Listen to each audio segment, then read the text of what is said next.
use implicit differentiation to find a second derivative. So here's where the fun and excitement begins, with finding second derivatives using implicit differentiation. And by fun and exciting, I mean time-consuming and tedious, and I might rather shove a pencil through my hand than answer any more of these questions. So let's take a look. So here we want to find the second derivative, denoted as d squared y over dx squared. Again, that's the notation for second derivative of the function x squared plus y squared equals 1. Well, we know in order to find the second derivative, we first have to find the first derivative. So we can do that fairly simply. We can just take the derivative of our first function, x squared plus y squared equals 1. So when we take the derivative of this, we'll get 2x plus 2y.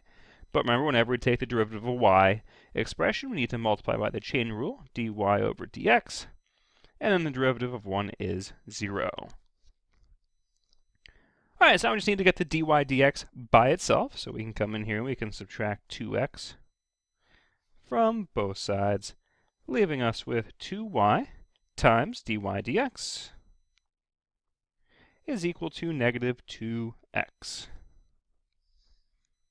Then we want to get the dy dx by itself, so we can divide both sides by 2y, isolating the dy over dx, and that leaves us with dy over dx is equal to, let's see, the 2 in the numerator and 2 in the denominator will cancel out, so we can simplify that to be negative x over y. So woo, we found the first derivative. But that's a little bit of the easy part, because now we need to take the derivative of this derivative. And sadly, we can see that we are going to have a quotient here, which means we are going to have to use the quotient rule when we take the derivative of this expression. So since we are going to have to take the derivative of this expression, I'm just going to rewrite it a little bit differently. So I'm going to have dy over dx is equal to, and I want to assign that negative with either the top or the bottom. So I'm going to make this negative x over y. And that's just going to help us identify what the top function is versus the bottom function. Alright, so now, second derivative. So the derivative of dy dx is going to be the second derivative, d squared y over dx squared. And that's going to equal, alright, quotient rule says we take the derivative to the top. Derivative of negative x is negative 1, times the bottom, which is y, minus the top, which is negative x, times the derivative of the bottom. Well, the derivative of y is 1, but since we took the derivative of y, we need the chain rule dy over dx.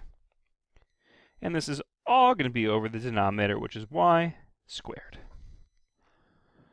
Alright, so now we can simplify this down a little bit. So the second derivative is going to be negative y plus x times dy over dx, and that is all over y squared. And this is all the calculus for this problem. We have now successfully found the second derivative. But here's where the algebra, let's just call it fun, begins. Because in our second derivative, we have the dy over dx. And wouldn't you know it, we know what dy over dx is equal to. So I can substitute that expression in, giving us negative y plus x times the quantity, negative x over y, and that's all over y squared. Well, then I can simplify this down to be negative y plus, negative y minus x squared over y, all over y squared. Because let's remember, when we multiply this together, let's do that up here, we're going to have x times negative x over y, which can be rewritten as x over 1 times negative x over y. And when we multiply fractions, we do tops with tops and bottoms with bottoms, leaving us with negative x squared over y. Alright, you might be thinking, great, we're done, awesome. But not yet, because we really don't like having complex fractions in our answers. So we need to somehow get rid of the complex fraction. Fortunately, way back when we talked about limits, we discussed a method to do that, And that method was to multiply both the numerator and denominator of the fraction by the denominator of the complex fraction. So we're going to multiply both the top and bottom by y. And we're going to distribute this y in the numerator. So that's going to give us, let's see, negative y squared minus x squared y over y all over y cubed. All right, and the reason we wanted to do that was that this y and that y will cancel out, leaving us with negative y squared minus x squared all over y cubed. And it's like, okay, great, now we are done. And, well, not quite yet, because if we look at this numerator here, that looks kind of familiar. Negative y squared minus x squared. Where else have we seen an x squared with a y squared? Well, up top here. And we can make the negative y squared minus x squared look like x squared plus y squared by factoring out a negative. So if we factor out the negative 1, we'll get y squared plus x squared over y cubed. And then since addition is commutative, we can get x squared plus y squared all over y cubed. You might be telling yourself, why did we even want to do that? Well, because as we can see, x squared plus y squared, based on our original problem, is equal to 1. Which means I can replace this x squared plus y squared now with 1 to simplify this even further. So that's going to leave us with negative 1 times 1. And that's all over y cubed, which can be simplified to be negative 1 over y cubed as our final second derivative. Whew! So yes, these are time-consuming and tedious, and as you can see, there are 4 million spots where if you make one itty-bitty tiny error, game over. So now that we have that confidence, let's look at another one, because, well, why not? Actually, I can think of a lot of reasons why not, but it's good to get this extra practice. So in this example, we want to find the second derivative of 3x cubed minus 2y cubed equals 12. All right, so we know that we can just take the first derivative nice and easy. So that'll be 9x squared minus 6y squared dy dx is going to equal 0. Now we can move the 9x squared to the other side to help get the dy dx by itself. And that's going to leave us with negative 6y squared times dy over dx, and that is going to equal negative 9x squared. And then we can divide both sides by negative 6y squared to get the dy dx by itself. So that means that dy over dx is going to equal, well, let's see, the negative on the top, negative on the bottom are going to cancel out. 9 and 6 both have a factor of 3 in common.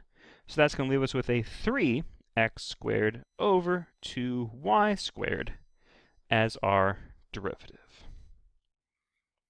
All right, however, just like last time, we are going to have to use the quotient rule, because this is a fraction. Oh boy, can't wait. Yes, I can. All right, so let's do it. Let's hit it. D squared y over dx squared. Wow, was that really ugly? I will need to rewrite that one right now. D squared y over dx squared. Well, a little bit better, but I can at least live with this one. All right, oh gosh, what does quotient rule say? Quotient rule says take the derivative of the top. So that'll be 6x times the bottom, 2y squared, minus the top, 3x squared, times the derivative of the bottom, 4y, but because we took the derivative of a y, we need to have the chain rule dy over dx. Done. All over the denominator, which is 2y squared, squared.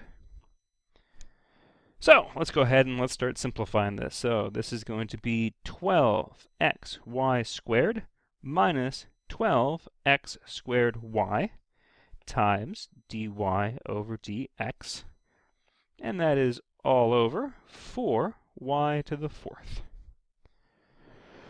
All right, well, just like the last problem, we have a dy dx.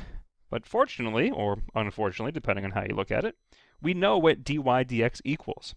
So we can substitute that in to give us 12xy squared minus 12x squared y times 3x squared over 2y squared. And that's all going to be over 4y to the fourth. Whew! All right. Well, we can keep going here, and we do need to multiply these guys together, so let's just do that scratch work up top. So 12x squared y is really 12x squared y over 1 times 3x squared over 2y squared. And like we did before, when we multiply fractions tops with tops, bottoms with bottoms. So that's going to give us 36x to the fourth y all over 2y squared.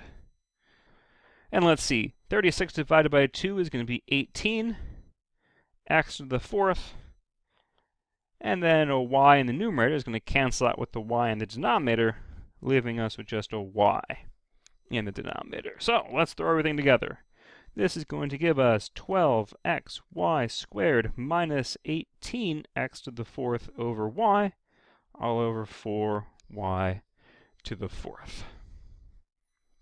All right, so now, just like last time, we have to multiply the top and bottom by the denominator in the complex fraction. So again, since the denominator is y, we're going to multiply both the top and bottom by y. So let's do that. That's going to give us 12xy cubed minus 18x to the fourth y over y, all over 4y to the fifth.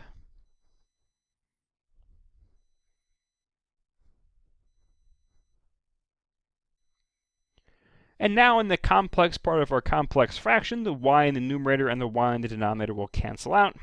And that's going to leave us with 12xy cubed minus 18x to the fourth all over 4y to the fifth. But sadly, we're not done yet, because if we look at the numerator, we can see that 12xy cubed and 18x to the fourth have something in common.